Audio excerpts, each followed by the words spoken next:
Kamusta guys? What's up? Justin here. We're gonna review now the famous Acer Predator Helios 2020. Wow.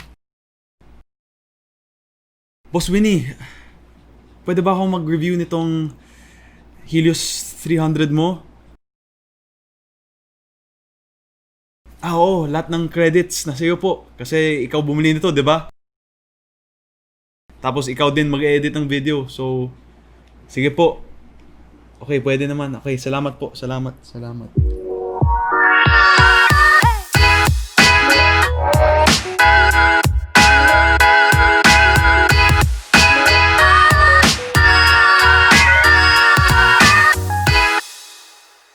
Now that we got approval from our boss, now we can make a review on this awesome Acer Predator Helios 300 2020 model. Full specs for this laptop is that we have a 15.6-inch 144Hz 3ms 99% sRGB display. We also have the NVIDIA GeForce RTX 2060 6GB. We have the Intel Core i7 10750H processor, the 512 PCIe SSD, and 16GB DDR4 RAM. So sa left side ng laptop, we have one Kensington lock, one Ethernet port, two USB 3.0 ports, and one headphone jack. Sa right side naman ng laptop, we have one USB Type-C port, one USB 3.0 port, one HDMI port, and one mini display port. The build quality of this laptop is as good as its predecessor. Plastic and aluminum mix, and it's nice. It's nice to touch. It doesn't have much flex on the body. Some notable aesthetic differences from the previous model is this. At the back vent, you have that kind of like a silver highlight on the rear vent. That doesn't add anything, but it looks nicer. Once you open the top lid, you see the new LED indicator lights for the battery and the display. It's on or off. And the Predator text from the top lid has been removed. And you have some extra vents below the display, which, exhaust heat. So for screen flex, as you can see, there's a bit of flex. Yeah, so it's a plastic and aluminum mix build. So typically you will be experiencing a lot of screen flex with these types of builds. It's not so bad and it's not so good either, but just take care of your screens, right? Don't drop. As for the keyboard, it's kind of the same again as a 2019 Helios. And one really nice factor about that laptop is that it had a really nice keyboard setup with the numpad on a nice position, with the arrow keys on a nice position as well, and the WASD keys highlighted in a blue finish. The keyboard travel is pretty good. You need to apply a bit of pressure to be able to hit the keys. The keys kind of cup your fingers as you type, and the key travel is more than enough. Sa touchpad naman, yung touchpad na ito may Windows Precision driver na. The older model did also have this precision driver, and older laptops did not have this. When it comes to the tracking experience, mas maganda talaga na may Windows Precision drivers ang laptop mo dahil mas precise yung drivers, diba? So obviously. Sa tunog or sound ng laptop naman ito, may DTS audio siya. Hindi siya Dolby. So, suggestion ko na lang, kung gusto mo talaga mag-experience ng magandang audio, bumili ka ng mga 800 or 1,000 peso na separate speakers sa Lazada. Or sa display naman, comparing it to the Asus TUF A15. Sa display naman, this display comes with a 144Hz 3ms display. And this laptop comes with a 72% NTSC, or let's just say it, 99% sRGB display, which is super good for video editors. Right, Boss Winnie? CPU performance. So this laptop comes with the i7 10th gen or 10750H. Comparing that with the i7 9th gen, medyo konti lang din ang difference between the two generations. I would say about 5 to 15% performance difference sa mga video editing tasks or productivity tasks. But when it comes to gaming, halos walang difference. And the new problem with these i7 10th gen laptops is you cannot undervolt these laptops anymore. Yung BIOS nila ay hindi pa unlocked. Meaning, you cannot undervolt the CPU of the laptop. Meaning, you cannot lower the temperatures of the laptop. But the good thing about this laptop is that you don't even need to lower the temperatures because it's that good at cooling. So if you're gonna compare this i7 10th Gen with the Ryzen 7 4800H, malaki ang difference. The Ryzen 7 is made, well, mostly for productivity tasks, but a lot of gamers use it now because it's more sulit. This i7 10th Gen has better single-core performance, meaning better for games, but not as good multi-core performance, meaning not so good for video editing. But the trade-off there is the Ryzen 7 runs hotter and it's cheaper. This i7 10th Gen runs cooler and is more expensive. And again, malaki ang difference when it comes to rendering and 3D and all that other stuff. So for the GPU performance, I don't have to delve in deep into this. It's an RTX 2060 that supports the ray tracing technology, which explodes in you, like what Anton said. So maganda yung RTX 2060, and here are some benchmarks.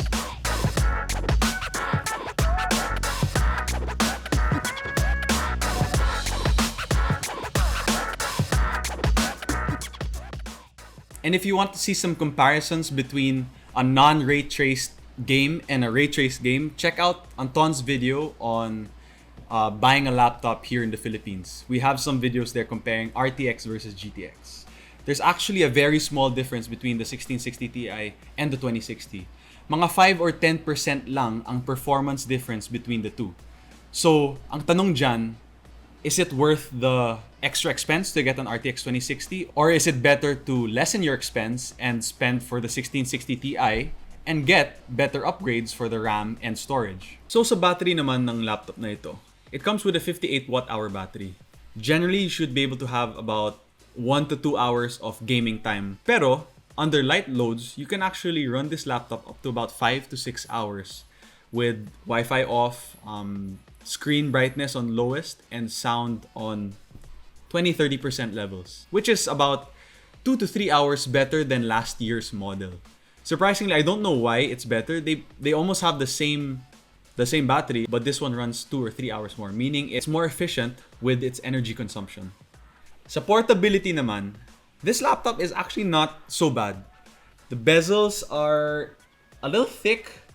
Maybe they made the laptop a little chunkier, but because of that, wala ka namang thermal problems, diba? So, you have that. But comparing this laptop with, let's say, an HP Omen, the latest 2020 model, which we'll be reviewing for next week, the HP Omen is still a lot smaller. No, it's about the same. But the size is so much. Grabe, oh. Look at that. Compared to the... It's still a lot smaller.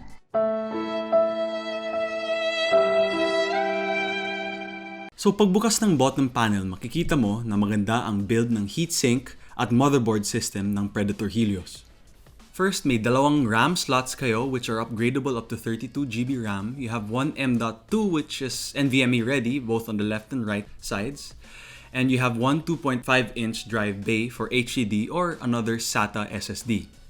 Okay ang cooling system ng laptop na ito. Maganda ang build ng heatsink at ang fans, so the accumulated heat around the motherboard is expelled easily through the left and right sides of the laptop. Finally, you have the 58 watt-hour battery, which is actually not bad as it can push 4 to 6 hours of battery life under very light loads. For the verdict! Pros. Number 1. Excellent performance paired with excellent cooling. Number 2. A 144Hz 3ms display, great for gamers. And a 144Hz 99 sRGB display, great for video editing. 3. This laptop actually has 3 storage options. You have 2 M.2 drives and one 2.5-inch HDD/SATA drive. And most of the laptops nowadays are just paired with one M.2 and one SATA drive. This comes with 3. That is definitely a pro at number 3. Number 4. It looks slightly cleaner and has nicer highlights compared to the 2019 model. You don't have that Predator wording here, but you have the Predator logo, which is lit. You don't have that weird blue touchpad highlight. So it looks a bit better than the 2019, but in my taste, it's still a little too gamery. Ang cons naman. Number 1, in terms of how clean this laptop looks, if you compare it to, for example, the Legion 5, or the HP Omen, or the Razer Blade, or the MSI GS66, those laptops are so nice. And in 2020, ang gaming laptop mo, kailangan mukhang professional laptop din. Kasi lahat ng mga gamers ngayon, professional din. Dito, pag dinala mo to sa meeting, kitang-kita na gamer ka. Di ba? Kumpara sa Razer Blade na black or sa MSI GS66, wow, professional. So again, this laptop is still screaming gamer. Number 2, so-so CPU performance. It comes with that i7 10th gen. If this laptop came with the Ryzen 7 4800H, this laptop would have been the best laptop of 2020. Number 3, what's gonna make you choose to replace your 2019 Helios? Nothing.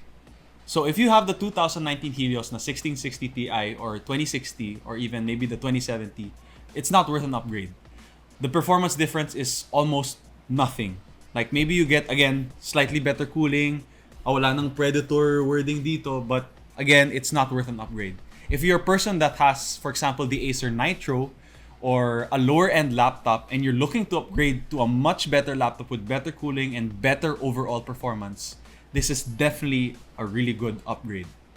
So the fourth and final con is something that I didn't expect. Medyo matulis yung mga edges ng laptop na ito. When you run your hands through it, it feels like you could cut yourself. If you put a piece of spam here, makakat siya. Yeah, but aside from that, this laptop is overall really good. Personally, I would recommend this over people that need to upgrade their 2018, 2019 laptop. But if you already have an Acer Predator 2019, even if it was just the 1660 Ti model, it's not worth an upgrade. Unless you're getting the 240Hz 2070 model, which I might review in the future. So, thank you very much for watching the video. I hope you guys enjoyed. This is our third video, well, fourth video, but anyway, third official video on the channel. If you have any more recommendations, comments, violent reactions, and more suggestions on what videos we should make, please comment down below. Don't forget to like, to subscribe, and to click the notification bell.